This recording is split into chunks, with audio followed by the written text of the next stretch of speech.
Yo, godly people, it's your boy Fokeezy, aka Blaze Asian. We're going against that 7-star Quaquaval, and we're bringing the most popular and famous day one meta, an Iron Hands. Everyone has an Iron Hands. It's very popular. I'm a hipster. I tend to not like popular, but I'm bringing it here. I'm bringing Michael Jordan over because you need your Scottie Pippen, Steve Kerr, and Dennis Rodman, bros. You need them. So permanent NPCs will make farming experience so much faster and easier.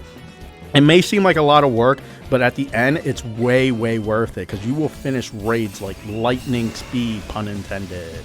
So we start out with a turn 1 detect because we want to absorb. We want a 1 kill time, and 2, we want to get that defense buff too when we take an attack after using our focus energy right here. So I'm just taking my time selecting focus energy because I'm not rushing right now. I'm waiting for that 85% timer mark.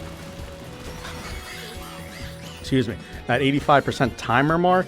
Staraptor is good for intimidate and feather dance support. Tauros or arcanine is good there for intimidate and all that John. And then the third option should be somebody bulky like a Bellibolt or a Toxapex, who has great typing against that Quaquaval.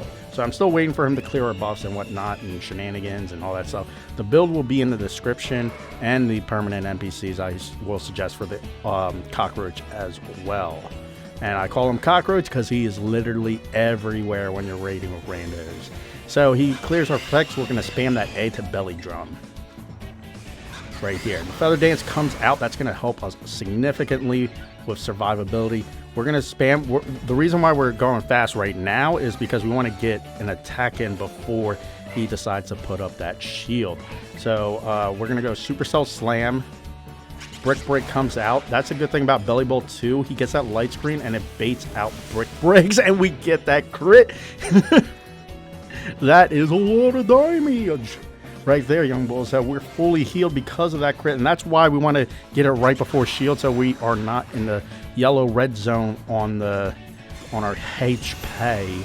All right, so he gets a light screen, which would still once again subsequently bait out that Brick Break, as you see right there. Because he wants to get rid of that.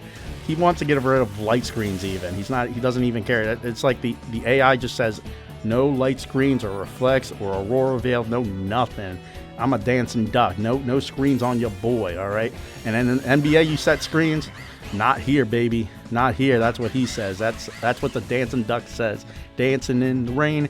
Don't get me on some Clockwork Orange type of ish, all right? So Brave Bird comes out. Bellibolt gets hurt. Comes out. That's going to hurt us a little bit.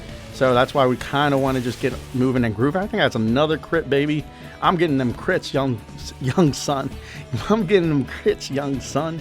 So anyways, I'm going to now Terastallize into electric type, and we'll see how much damage we can do. I'm taking my time selecting it because my Staraptor and Tauros were out. So you got to pay attention. You got to make sure they're on the field before you attack because he will have that +2 extra.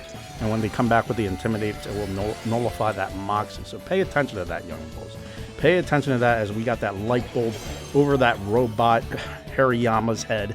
And Aqua Step coming out and it's 50% buff, so it's basically a 120 base power move. So it is going to be pretty strong because of that rain and all that stuff. And the Bellibolt did get taken out a little bit, so we just have to be a little bit cautious. But that's why we're an offensive type of build. And we're getting some damage. No crit right there, young bulls. No crit right there. So hopefully we'll be able to tank another hit. As he removes his negative effects, that's going to be a little bit tougher. Gets another bulk up in. This is going to be scary. But that light screen can bait out a Brick Break. So we can pay attention to that. So Staraptor's out and Tauros is out. I'm going to wait for them to come back so that his attacks hit me at a minimum a little bit. So I'm going to go SuperCell Slam. As the Brave Bird comes out, I'm going to be able to resist that, thankfully.